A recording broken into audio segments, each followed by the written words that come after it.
Prashant sir, നമുക്കറിയാം ലോക സമ്പദ് വ്യവസ്ഥയിൽ ഇന്ത്യ നാലാമതൊരു ശക്തിയായി വളർന്ന കാഴ്ചയൊക്കെ നമുക്കറിയാം. ഈ രീതിയിൽ ഇന്ത്യ കുതിക്കുകയാണ്. അപ്പോൾ ഇപ്പോഴിതാ RSS മേധാവി മോഹൻ ഭാഗവത് പറഞ്ഞ ചില കാര്യങ്ങൾ കൂടി വളരെ വാർത്താ പ്രാധാന്യം നേടുന്നു. അദ്ദേഹം പറഞ്ഞത് ഇന്ത്യ ഇനിയും വലിയൊരു ശക്തിയായി മാറണം. എങ്ങനെയെന്ന് വെച്ചാൽ സമ്പദ് വ്യവസ്ഥയിൽ മാത്രമല്ല, വലിയൊരു സൈനിക ശക്തിയായി ഇന്ത്യ വളരണം. ലോക രാജ്യങ്ങൾ മുഴുവൻ ഒറ്റക്കെട്ടായി നിന്നാലും ഇന്ത്യയെ തോൽപ്പിക്കാൻ സാധിക്കരുത്.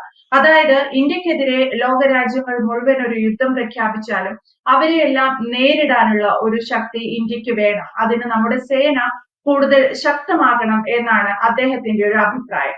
ഈ രീതിയിലേക്ക് കൂടി നമുക്കറിയാം, സമ്പദ് വ്യവസ്ഥയിൽ ഇന്ത്യ അതിവേഗം വളർന്നുകൊണ്ടിരിക്കുകയാണ്. ഈ രീതിയിൽ സൈനിക ശക്തിയിൽ ഇന്ത്യക്ക് ഇനിയും ഒരു പുരോഗതി വേണം എന്നുള്ള ഒരു അഭിപ്രായം പൊതുവെ ഉണ്ട്. അല്ല, അത് മോഹൻ ഭഗത് ഇപ്പം ഒന്നും കൂടി ഓർമ്മിപ്പിച്ചു എന്നുള്ളതേ ഉള്ളൂ.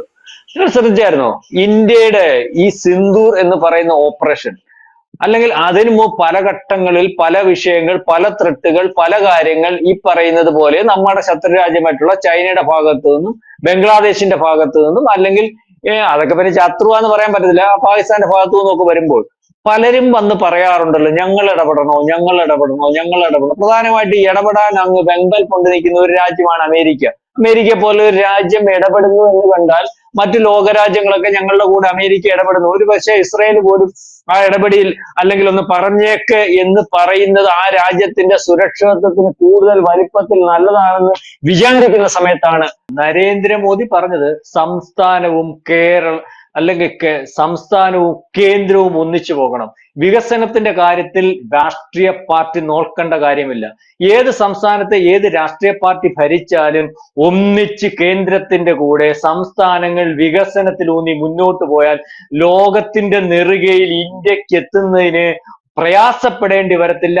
അതിന്റെ ആക്കം കൂടുന്ന ഒരവസ്ഥയുണ്ടാകും. അപ്പൊ ഇത് വളരെ കൃത്യമായിട്ടുള്ള കാര്യമാണ്. രാഷ്ട്രീയം പറയണം, രാഷ്ട്രീയം പറയണമെന്ന് പറഞ്ഞാൽ അധികാരത്തിൽ വരുന്നതിന് വേണ്ടി ഇലക്ഷനെ നേരിടുമ്പോൾ ഈ പറഞ്ഞുകൊണ്ടിരിക്കുന്ന ഭരിച്ചുകൊണ്ടിരിക്കുന്നത് ആരായാലും, അത് മോദി ആയാലും കൊള്ളാം, കോൺഗ്രസ് ആയാലും കൊള്ളാം, CPM ആയാലും കൊള്ളാം, അവർക്ക് കുഴപ്പങ്ങളുണ്ടെങ്കിൽ അത് ചൂണ്ടിക്കാണിച്ച് അതിനപ്പുറമുള്ള ഒരു കാര്യം ഞങ്ങൾക്ക് നടത്താമെന്ന് പറഞ്ഞ് രാഷ്ട്രീയ പാർട്ടികൾ മത്സരിച്ച് അധികാരത്തിൽ വന്നു കഴിഞ്ഞാൽ ഏത് രാഷ്ട്രീയ പാർട്ടി ഏത് സംസ്ഥാനത്തിരിക്കുന്നോ, ഏത് രാഷ്ട്രീയ പാർട്ടി കേന്ദ്രത്തിലിരിക്കുന്നോ എന്നുള്ള ധാരണ, അല്ലെങ്കിൽ അത്തരത്തിൽ അതിനുശേഷമുള്ള മത്സരം ഒഴിവാക്കണമെന്ന് മോദി പറയുന്നു. നീതി ആയോഗിൽ പുള്ളി പറഞ്ഞത് അത് ഇന്ത്യയുടെ വികസനത്തിന് വേണ്ടിയുള്ള കാര്യമാണ്. ഇതെന്നാണ് മോഹൻ ഭഗത് പറഞ്ഞതിനകത്ത് ഒരടിസ്ഥാനം. അപ്പൊ നമ്മുടെ കേരളത്തിലേക്ക് വന്നുള്ള ഗുണമുണ്ട്. ഇപ്പൊ ഇന്ത്യയിൽ മൊത്തം നോക്കുമ്പോൾ പ്രബുദ്ധമാ കേരളം, പക്ഷെ പല കാര്യത്തിനകത്ത് ഒരു പ്രബുദ്ധതയില്ല. ഇവന്മാർ ഇപ്പോഴും ഇവിടെ രാഷ്ട്രീയം കളിക്കുന്നത് രാഷ്ട്രീയം, ഇവിടുത്തെ രാഷ്ട്രീയം എന്താണെന്ന് ചോദിച്ചാൽ വർഗീയത. BJP എന്ന് പറഞ്ഞാൽ എന്തുവാണെന്നറിയോ? വർഗീയ പാർട്ടിയാ. നരേന്ദ്രമോദി എന്ന് പറഞ്ഞാൽ ആരാന്നറിയോ? 2000 ആ കാലയളവിൽ അവിടെ ഒരു വലിയ കലാപം നടന്നില്ലേ? ആ കലാപത്തിനകത്ത് 2000 പേര് മരിച്ചില്ലേ? ആ കൊന്ന ആളല്ലേ, കലാപകാരിയല്ലേ എന്നൊക്കെ പറഞ്ഞ് ഇപ്പോഴും ഇവിടെ രാഷ്ട്രീയപ്രവർത്തനം നടത്തിയില്ല. അതിനു മുമ്പ് എന്തിനു വേണ്ടി കലാപം ഇവിടെ നടന്നു? ഇന്ത്യക്ക് സ്വാതന്ത്ര്യം കിട്ടിയതിനു ശേഷം എന്തിനു വേണ്ടി പ്രശ്നം നടന്നു? അതുപോലെ നരേന്ദ്രമോദി കേരളം സന്ദർശിക്കാൻ വരുമ്പം ഇവിടുത്തെ മുഖ്യമന്ത്രി ആരാന്ന് വെച്ചാൽ അദ്ദേഹം പോണം. അതാണ് അതിന്റെ പ്രോട്ടോകോൾ. അദ്ദേഹം പോയേ മതിയാകത്തുള്ളൂ. ആ പ്രോട്ടോകോൾ അനുസരിച്ച് പോയി നരേന്ദ്രമോദിയെ സ്വീകരിക്കുമ്പോൾ ഇവിടുത്തെ പ്രതിപക്ഷ നേതാവ് കെ മുരളീധരൻ പറഞ്ഞത്, അയ്യോ അയ്യോ താണ്ട് മോദി പോയി ചിരിച്ചു, മോദിയോട് പോയി ചിരിച്ചു പിണറായി മോദിയുടെ താടിക്ക് തട്ടി, അല്ലെങ്കിൽ ഷേക്ക് ഹാൻഡ് കൊടുത്തു, ചിരിച്ചു. സതീശൻ അന്നേരം ഞങ്ങളായിരുന്നു ഇപ്പൊ ചെളി വാരി എറിഞ്ഞേന്. ഇതുമാതിരിയുള്ള പൊളിറ്റിക്സ്, അതായത് ഈ നാടിന് എന്തു വേണം, അല്ലെങ്കിൽ വികസനം വേണം, വികസനം ആര് കൊണ്ടുവരുന്നത്? നരേന്ദ്രമോദി കൊണ്ടുവന്നാണെങ്കിൽ അത് ഞങ്ങളുടെ നാടിന് ആവശ്യമില്ല.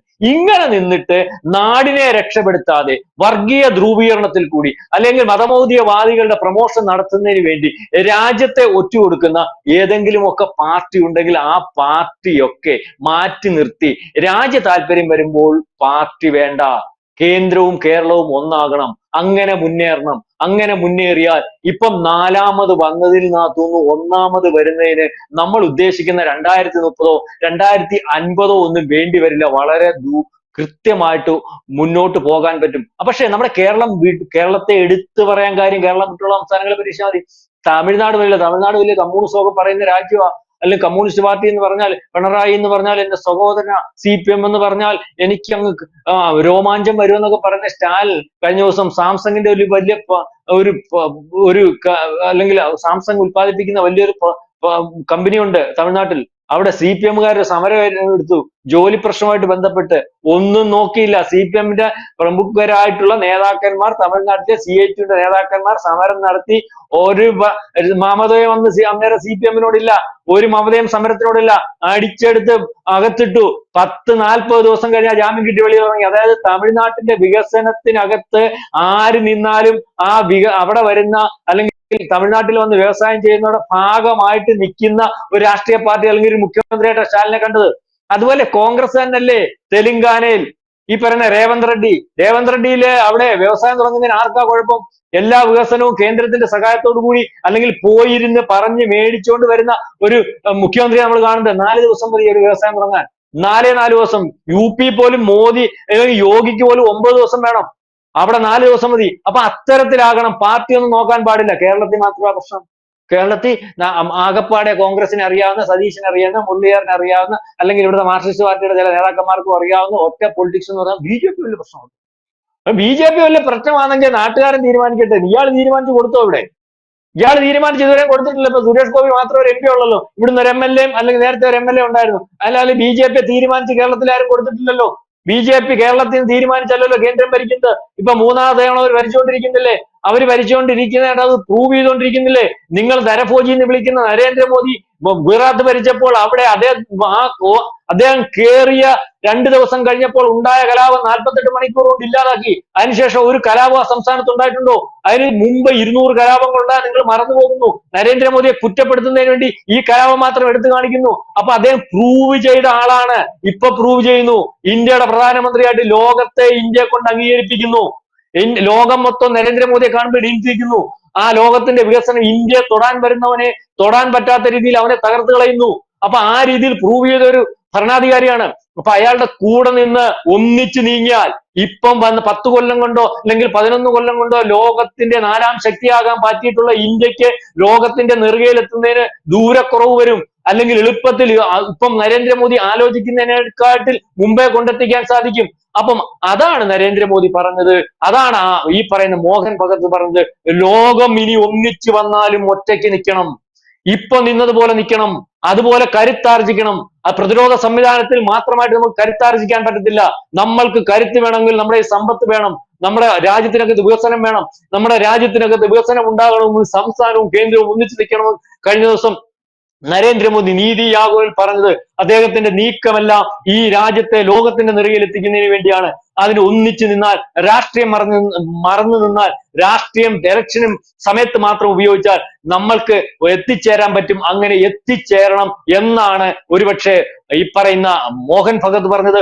അത് ചെയ്തുകൊണ്ട് തന്നെയാണ് ഇന്ത്യയുടെ ഭരണാധികാരി, നമ്മുടെ പ്രധാനമന്ത്രി മുന്നോട്ട് പോകുന്നത്.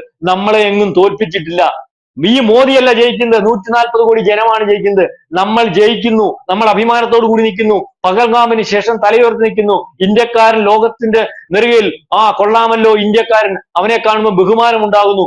ആ രീതിയിലേക്കുള്ള ഇന്ത്യ, ആ രീതിയിലേക്കുള്ള ഒരു ഇന്ത്യ ഒന്നാമത് എത്തിക്കുന്നതിന് വേണ്ടിയാണ് മോഹൻ ഭഗത് പറഞ്ഞത്, അല്ലെങ്കിൽ RSS പറഞ്ഞത് എന്നാണ് നമ്മൾക്ക് മനസ്സിലാക്കുന്നത്. ആ ഒരു ലൈനിൽ തന്നെയാണ് നരേന്ദ്രമോദി പൊക്കുകൊണ്ടിരിക്കുന്നത് എന്ന് സൂക്ഷ്മമായിട്ട് നിരീക്ഷിച്ചാൽ നമ്മൾക്ക് മനസ്സിലാവും. കൂടുതൽ വാർത്തകളും വിശേഷങ്ങളും നിങ്ങളിലേക്ക് എത്താൻ ABC മലയാളം സബ്സ്ക്രൈബ് ചെയ്യുക, ബെൽ ബട്ടണും അമർത്തുക.